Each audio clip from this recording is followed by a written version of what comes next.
కాంగ్రెస్ అధికారంలోకి వచ్చిన తర్వాత పార్టీ జిల్లా అధ్యక్ష పదవులకు ప్రాధాన్యత పెరిగింది.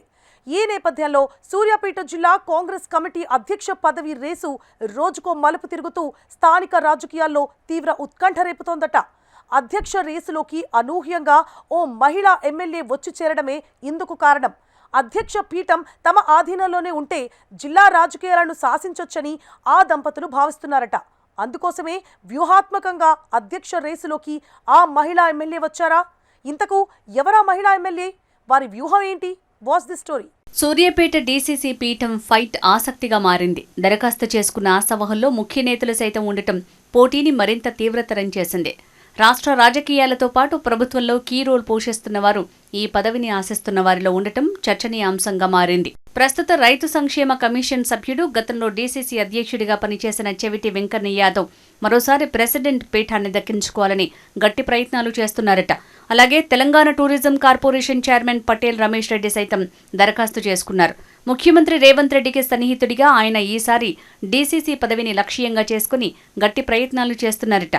వీరితో పాటు జిల్లా మహిళా అధ్యక్షురాలు అనురాధ, తండు శ్రీనివాస్, డాక్టర్ రామూర్తి, ధరావత్ వెంకన్న, ఎండి షఫీ, ఎడ్ల వీరమల్లు, జ్ఞానసుందర్, షకిలున్ రాజేశ్వరరావు వంటి పలువురు నేతలు కూడా ఈ కీలక పదవి కోసం దరఖాస్తు చేసుకున్నారు. ఇదిలా ఉంటే అధ్యక్ష పదవి పోటీలో ఉన్న ఆశావహుల లెక్కలను తలకిందులు చేస్తూ ఊహించని పేరు తెరపైకి వచ్చింది. కోదాడ ఎమ్మెల్యే మంత్రి ఉత్తమ్ కుమార్ రెడ్డి సతీమణి ఉత్తమ్ పద్మావతి రెడ్డి డీసీసీ పీఠంపై ఆసక్తి చూపడం జిల్లా రాజకీయాల్లో హాట్ టాపిక్ గా మారింది. కాంగ్రెస్ పార్టీ తెలంగాణలో అధికారంలోకి రావడంతో డీసీసీ అధ్యక్ష పదవికి ఉన్న విలువ, ప్రాధాన్యత బాగా పెరిగింది. జిల్లాలో డీసీసీలదే కీలక బాధ్యతగా ఏఐసీసీ ఇటీవల సంస్కరణలు తీసుకొచ్చింది. ఎన్నికల టైంలో అభ్యర్థుల ఎంపికలో వారే ముఖ్య పాత్ర పోషించనున్నారు. ఈ నేపథ్యంలో ఆ పదవికి తనను పరిశీలించాలంటూ ఎమ్మెల్యే పద్మావతి రెడ్డి దరఖాస్తు చేసుకున్నట్లు పార్టీ వర్గాలలో గుసగుసలు వినిపిస్తున్నాయి. ఎమ్మెల్యేగా, మంత్రి సతీమణిగా ఉన్న పద్మావతి డీసీసీ పీఠంపై ఆసక్తి చూపటం వెనుక బలమైన రాజకీయ వ్యూహం ఉందని విశ్లేషకులు భావిస్తున్నారు. జిల్లాపై ఉత్తమ్ దంపతుల పట్టు మరింత పెంచుకోవడానికి, నియోజకవర్గాలను దాటి జిల్లా పార్టీ యంత్రాంగాన్ని తమ నియంత్రణలో ఉంచుకోవడానికి ఇది దోహదపడుతుందని పార్టీ వర్గాలు అభిప్రాయపడుతున్నాయి. ఇప్పటికే డీసీసీ పోటీలో ఉన్నవారు ఉత్తమ్ కుమార్ రెడ్డి మద్దతు కోసం ఎదురుచూస్తున్నారు. వారిలో పలువురు సీనియర్ నాయకులు కూడా ఉండగా ఇప్పుడు స్వయంగా ఉత్తమ్ సతీమణి రేసులోకి రావడంతో మిగిలిన ఆశావహులందరూ తమ ప్రయత్నాలను విరమించుకోవాల్సి వస్తుందా, లేదా అధిష్టానం సామాజిక సమీకరణాల ఆధారంగానే వేరే వారికి అవకాశం ఇస్తుందా అనేది ఉత్కంఠభరితంగా మారింది.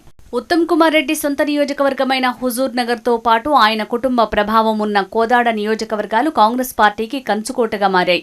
ప్రస్తుతం ఉత్తమ్ కుమార్ రెడ్డి రాష్ట్రంలో కీలకమైన నీటిపారుదల శాఖ మంత్రిగా ఉండటంతో పాటు సూర్యాపేట జిల్లాకు సంబంధించిన పరిపాలనా వ్యవహారాల్లోనూ కీలక పాత్ర పోషిస్తున్నారు. ఇది జిల్లా పార్టీ నాయకులపై, నిర్ణయాలపై ఆయన ప్రభావాన్ని పెంచుతుంది.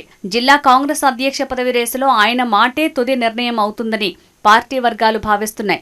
ముఖ్యంగా సూర్యాపేట, తుంగతుర్తి నియోజకవర్గాల్లో పార్టీని బలోపేతం చేయాల్సిన అవసరం ఉన్న నేపథ్యంలో ఆయన ఎవరికి మద్దతు ఇస్తే వారికే ఆ పదవి దక్కుతుందని ప్రచారం జోరుగా నడుస్తోంది. సూర్యాపేట జిల్లా రాజకీయాల్లో మంత్రి ఉత్తమ్ కుమార్ రెడ్డి ప్రభావం అత్యధికంగా ఉంటుంది. ఉత్తమ్ ఆశీస్సులు ఎవరికి లభిస్తే వారే డీసీసీ అధ్యక్షులవుతారనే ప్రచారం బలంగా ఉన్న నేపథ్యంలో ఆయన సతీమణి స్వయంగా రేసులోకి రావటం ఈ చర్చకు బలం చేకూర్చింది. ఉత్తమ్ పద్మావతి రెడ్డి దరఖాస్తు చేసుకోవడంతో దాదాపు పదవి ఆమెకే దక్కుతుందనే అభిప్రాయం కాంగ్రెస్ శ్రేణుల్లో వ్యక్తమవుతోంది. ఈ కీలక మలుపుతో డీసీసీ పీఠంపై ఆశలు పెట్టుకున్న వారి ప్రయత్నాలు గల్లంతయ్యాయనే టాక్ జిల్లా రాజకీయాల్లో గట్టిగా వినిపిస్తోంది. ఉత్తమ్ పద్మావతి రెడ్డి రాకతో సూర్యాపేట డీసీసీ అధ్యక్ష పదవి ఏకగ్రీవం దిశగా అడుగులు వేసే అవకాశం కనిపిస్తోంది. మరి ఏం జరుగుతుందో చూడాలి.